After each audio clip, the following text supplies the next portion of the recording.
que c'est peut-être une finale avant l'heure. Est-ce que vous êtes d'accord avec ça, Fabien ? Oui, tout à fait. Ça promet un super match cet après-midi comme deuxième demi-finale. Bien sûr, Zverev par favori, de par son classement. C'est la tête de série numéro 1. Mais on a vu que Michael Ymer a fait beaucoup de mal aux Français. Hein. Il en a battu 3 sur ses 3 premiers tours. Il est en forme. Maintenant, est-ce que physiquement, il ne sera pas un petit peu émoussé par son match d'hier qui a été assez long? Oui, plus de 2h30. Richard Gasquet, voilà. Alors que Zverev, il a un match en moins. Il a eu 2 matchs plutôt faciles. Donc à voir comment Michael Ymer va se comporter physiquement sur le terrain. Michael Ymer peut bousculer n'importe quel joueur.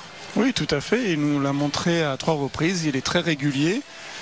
Mentalement aussi, il nous a impressionné puisqu'il était à chaque fois contre des Français à la Sud de France Arena. Du coup, le public était contre lui, mais restait dans son match, concentré dans sa bulle. Il n'a pas eu de geste d'énervement durant ces 3 matchs. Donc ça peut être aussi une force. À voir pour qui sera le public cet après-midi. Je ne sais pas. On verra. En tout cas, ça va être une demi-finale très jeune. Alors, hier soir, ce que je qualifierais de non-match face à Adrian Manarino. 6-1, 6-0. De match, il n'y a pas eu. Non, il n'y a pas eu de match. Du coup, je ne pense pas qu'il soit fatigué aujourd'hui, Alexander Zverev, par rapport à son adversaire Michael Ymer. Il sera bien physiquement. À voir si ça fera la différence. Et ça sera incontestablement un paramètre à prendre en compte. Zverev l'avait emporté.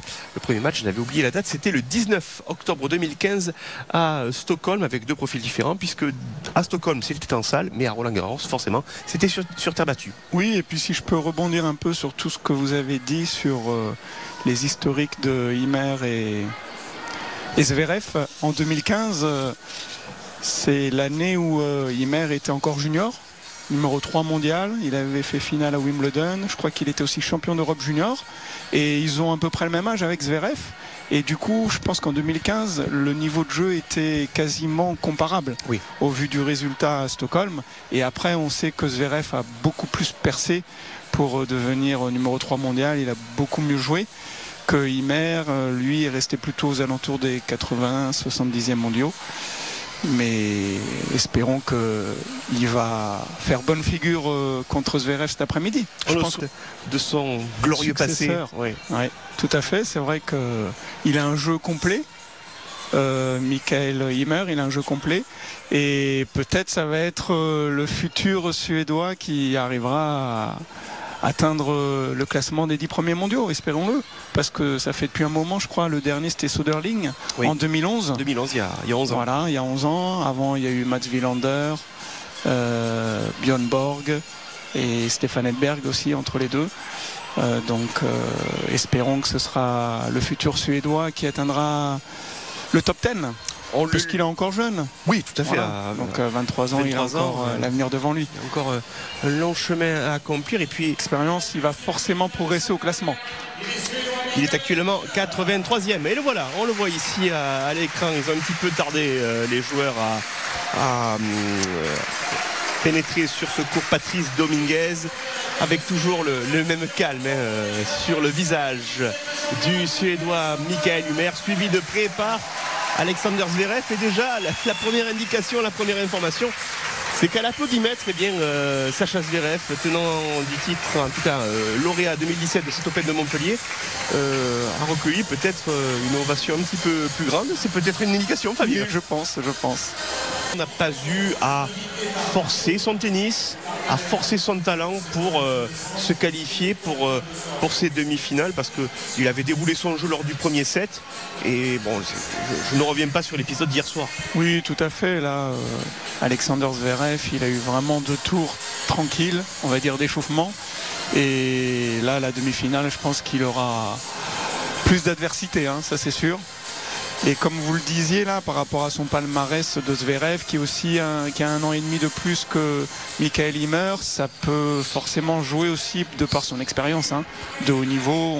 Vous l'avez dit, au palmarès, il a de super performances en Grand Chelem, ce qui n'est pas le cas de son adversaire. Du coup, ça peut sûrement faire la différence cet après-midi. Mais on a un Michael Ymer qui nous a impressionnés sur ces 3 premiers matchs.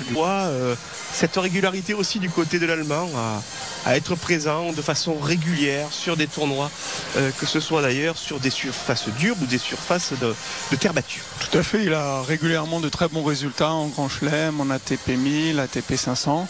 Sauf peut-être le dernier à l'Australian Open où il a été éliminé un peu prématurément en 8e de finale par Shapovalov, le Canadien, qui était tête de série numéro 14, je crois.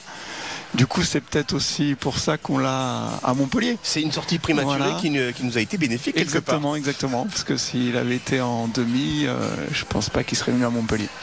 En tout cas, Alexander Zverev sera scruté avec beaucoup d'attention par les spectateurs de cette arena de Montpellier, qui très apprécié de Zverev, qui avait été conquis en 2017 par le climat méditerranéen et le soleil de Montpellier. Il aime venir ici. C'est vrai que ça doit lui changer de l'Allemagne. Alexandre, oui. Ça fait plaisir de voir l'arena qui est pleine. Oui. Derrière nous, le public a répondu présent. À l'applaudimètre, a priori, plutôt pour Zverev. On a aussi le potentiel de Michael Ymer qui, s'il aligne les bons résultats, pourrait encore gagner quelques dizaines de places au classement ATP, Fabien. Oui, tout à fait. Je pense qu'il va enchaîner de plus en plus d'ATP 250, ATP 500. Jusqu'à présent, il avait pas mal marché sur les challengers, qui sont des tournois secondaires, donc qui rapportent moins de points.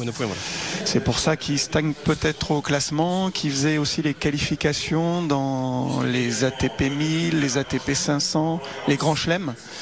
Et voilà, s'il réussit à réatteindre son meilleur niveau, son meilleur classement, ça lui permettra d'accéder directement aux tableaux finaux des grands chelems, ATP 1000, ATP 500 et de gagner plus de points rapidement. Dans l'actualité, que ce n'est pas piégeux par rapport à la finale qu'il attend demain face à Bublik, dont on sait qu'il est un joueur spectaculaire et que depuis le début du tournoi, celui-ci en revanche a su faire les efforts nécessaires pour se défaire d'adversaires redoutables. Oui, tout à fait. Je pense que ça risque d'être piégeux pour Zverev parce que Bublik est un adversaire de taille et en plus il a un jeu qui peut embêter Zverev du fait qu'il soit offensif, qu'il monte à la volée, qui servent très bien, il peut le prendre à la gorge. Ils ont permis d'avoir ce matelas de jeu suffisant pour construire ce succès.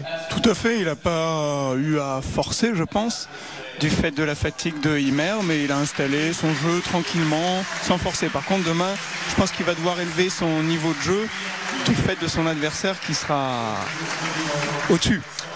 Merci en tout cas pour cette analyse, mon cher Fabien. Merci Christophe. On a été ravis de vous accueillir et de partager ces commentaires tout au long de ce tournoi. La semaine a été passionnante et on a vu du beau tennis et c'est peut-être la première des satisfactions à souligner. Exactement, ce fut un plaisir pour moi aussi d'être revenu pour la 2e année et j'espère qu'on recommentera l'année prochaine. Jamais 203. Exactement. On va se dire ça.